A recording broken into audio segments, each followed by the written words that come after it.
Buildings crumble. Relationships crumble. Do you know apple crumble? Follow me into the Kitchie.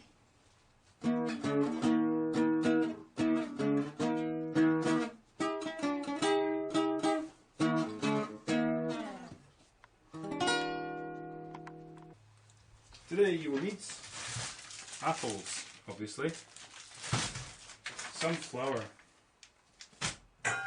butter, some cinnamon powder, some oatmeal for the crumble. You need just a little oatmeal, not this much, but it should make the crumble more delicious. You need sugar, obviously. It is a pudding or dessert, so you gotta make it sweet. And the usual implements: something to stir with, something to put your ingredients in. You need a sieve, preferably pink. You need a pan for the crumble. This is essential. And of course you need a kettle, Mike. Well, the kettle, and you need a kettle to make a cup of tea. Okay, for this stage I'm going to take you through how to make the crumble. The crumble is the crispy layer on top of the hot sweet apples that should be nice and crisp and makes the dessert really tasty. Over here we have the ingredients. Chris, do you know what this is? Oh, that looks like butter, Mike. And you're right, it's 75 grams of butter. Okay. Do you know what this is, Chris? Oh, that looks like about half a cup of oats, Mike. And you're right about that, yep. Quaker oats. Oops, here we go. There you go. It's good for making the crumble a wee bit more tasty. What do you see here, Chris? I couldn't tell you, Mike, I'm not sure. Well, that's 175 grams of flour. I think you're going to get the next one. What do you see here, Chris? Well, if I'm not mistaken, that'd be a wee teaspoonful of cinnamon. Precisely 1 teaspoonful of cinnamon, and we're going to mix all these things together to make the crumble. Okay, first of all, the butter. Now, if you've got a blender, electric blender, it's very useful for the next stage.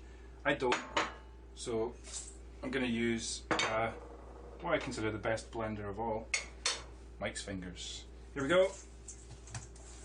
Now, you should be making some kind of breadcrumb type mixture here. So as you mix it together, it should be getting kind of lumpy and crumbly, and this should be really nice and tasty on top of the apples. So let's see how it's coming along. Not quite ready yet, but if you just keep going, and we should get something resembling some breadcrumbs in a few minutes. Welcome back to the Kitchie. As you can see, we've had a little bit of a flour disaster, but so far nobody's been injured. So it's time to prepare the apples. This is the most important part of the apple crumble. Would you have guessed? Okay.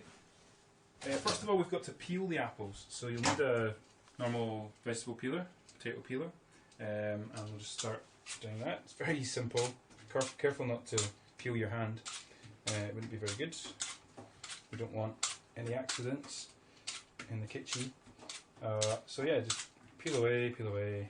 I'm not going to peel the whole thing just now, for the sake of demonstration. Okay, and you want to chop the apple into quarters. Obviously, don't use the core, the middle of the apple, and then you want to slice it just like that. You want to have about 1 kilogram of apples. We've actually doubled the mixture for the crumble, because as you can see the pan is fairly big and this crumble should be able to cover the apples in the pan. So you'll need about 1 kilo of apples to be safe.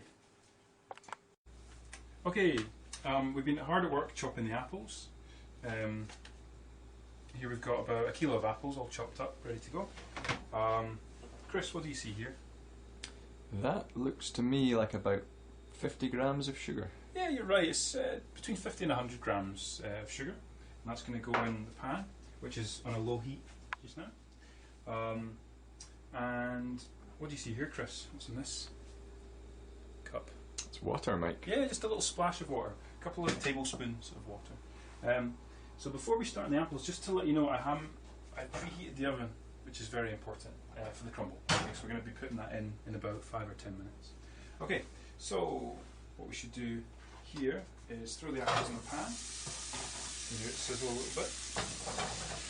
So I need to cook in maybe 2 batches. Throw in the sugar, and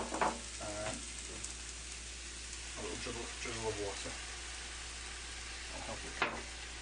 And you want to cook all this together until it gets a little soft for about 5 minutes on a nice low heat. And remember to preheat your oven as well.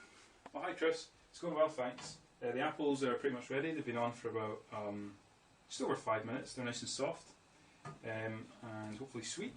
So I'll take the heat off those. I preheated the pan, so this should be nice and hot. And what we're going to do now is put the apples in here. Very easy, very simple.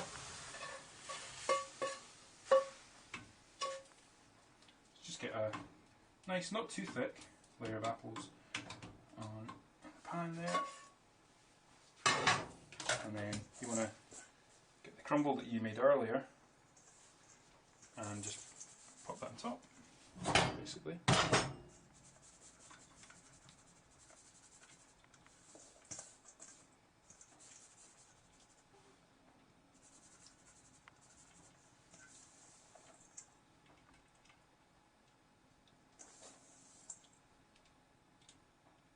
It smells good already, that's the exciting thing really. And then this needs to go into the oven for about 20-25 minutes. I've got no setting in my oven, so as I said, this is the first time I've ever done this, so who knows what's going to happen. Playing with fire there, Mike. We are playing with fire actually, yeah. Hopefully we don't have a fire in the making of this, but I hope not. yeah, maybe 20 minutes. If you do have an oven and that you can control the temperature of that oven, it should be about 200 degrees or gas number 6. Okay, here we go. See you in 20 minutes. 20-25 minutes later, the kettle's just boiling. Turn that off. The crumble looks like it's ready. Let's see how it's turned out. Let's have a look. What do you think, Chris? Looks yummy. How does it smell? Smells good, Mike. Good work. Excellent. Okay, so let's make a little cup of tea to go with this. Okay, we've got the cup of tea, we've got the crumble, and we've got Chris. Cheers. Cheers, Chris. How are you feeling? Oh, I'm overwhelmed with anticipation, Mike. Do you mind if I just tuck in? Not at all. Well, proof of the pudding shall as always be in the eating. I decided to forego the green custard. Well, Chris, what do you think? My goodness, Mike, I think you've nailed it. That's tremendous. Good work. Excellent, thanks very much. Was this really your first time? Absolutely, Chris. Can't believe you don't believe me. Good work, Mikey. Thank you very much. You're welcome. So, see you next time on McRitchie in the Kitchie.